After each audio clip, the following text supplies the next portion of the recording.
Hello, I am Dr. Cinema. Analyze and diagnose movies and explain them to you. Now it looks like I just woke up, which I did. And I'm not gonna lie, there is a movie that I watched yesterday that caused me to not get much sleep. Now, which movie is this? Well, it's Gerald's Game. And before I really get into it, major spoilers. I am going to have to talk about the ending in a little bit. So, major spoilers. If you haven't seen the movie, go watch it, then come back. Now, with that out of the way, the Netflix movie Gerald's Game is based off the Stephen King story of the same name. It's about a couple, a woman and an older man, who go up to a cabin that's, I believe, fairly secluded, and she gets handcuffed to a bed in order to try some kinky stuff to spice up their marriage. But he ends up having a heart attack and falls to the floor, and he is seemingly dead. And he does actually turn out to be dead. Now, during this time, she of course hallucinates different visions of both her husband and herself that sort of like try to give her like help of how to get out of here and sort of like tell her like the dire situation she's in. There's also a stray dog that begins eating a little bit at the corpse of her dead husband. But there's one person that I want to talk about in this movie. Now, I don't really know what the actor's name is, but I do know that he was in an Addams Family movie, and he was also played a similar role on Twin Peaks.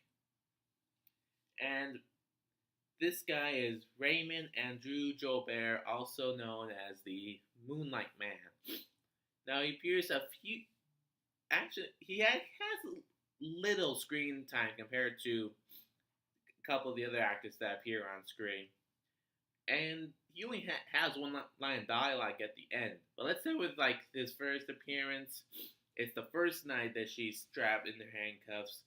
There's this corner in the bedroom that's like shrouded in darkness, and all of a sudden he just slowly walks out, looking at her with that weird smile on his face, shows her the bank of bones that he has, and sort of like she shuts her eyes a little bit. There's a little for a few seconds, and then he's just like gone, like seemingly gone. And at first, her visions and herself just believe like this is either death itself or some sort of creature called the Moonlight Man that only comes out when people are like alone on their deathbed. Sorry. The second time he appears, it's the second night, and she actually freed herself from her handcuffs. And in the bedroom, the stray dog like looks out of the bedroom window down the hall, just like, and then scurries and hides.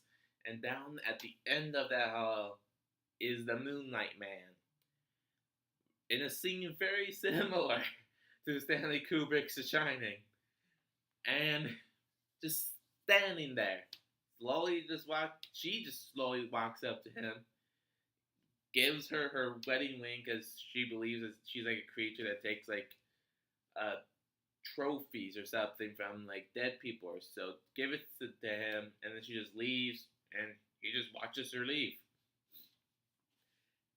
And of course she gets free, and she ends up physically fine. Of course she has emotional stuff to deal through, but she works through it. But at the end of the movie, this is where it gets a little bit weird. Turns out that wasn't no like spirit or anything. That was actually a real man, because apparently she finds out that there's this Alabama man that started off just like breaking into like graveyards and tombs and beginning to take bones, then begins taking body parts, having sex with the dead bodies, and then moves up to straight up murder of living people and taking their body parts as well. And he does prefer men, and that gives him some definition. And that was who was in the bedroom. Like, it explains why the dog ran away from him if he wasn't really there. And at the end of the movie, he's like being put on trial, all chained up and such. She comes in, and he just looks there like, You're not real. You're made of moonlight. Because he also thought she was made out of moonlight, which is why he never really harmed her. He thought she was made out of moonlight. That's why he didn't harm her. Now, normally performances don't really scare me. First time I saw The Exorcist as a young teenager, I sort of laughed a little bit. And The Shining, The Shining didn't really scare me. More it's like leaving me with a couple of questions and just me smiling and right along with Jack as he goes crazy. But I saw this movie in the middle of the day yesterday on a sunny, mainly cloudless day. And hours later, like many hours later, when I went to bed, that performance was in my head. I could not get a lot of sleep last night. He really, actually, legitimately creeped me out. And, well, now I'm up, I'm just wondering, why was this so scary? I mean, he plays a guy that the viewers and the main character that was just real, that well, not really real, but just sort of like an imagination, a vision of some sort. But then it turns out that he was there. He could have harmed her. Like she was that close to death. And I think learning about all the stuff that he did and like what he could have done. I don't know, fear of the unknown, fear of what might have happened. I'm not 100% sure. Right. Shut up. I am not a pussy. Performances can be scary. Sorry about that. But that was a legitimately, I'm not sure, if not scary, then very creepy performance that actually did get to me. I props to the actor. That was impressive. Especially with only one line of dialogue. So I guess if you are gonna leave this video with anything, go check out Gerald's Game on Netflix. It is really well made.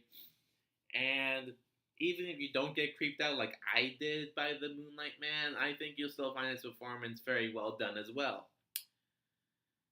So this is Dr. Cinema. Like, comment, subscribe, share. See you next time.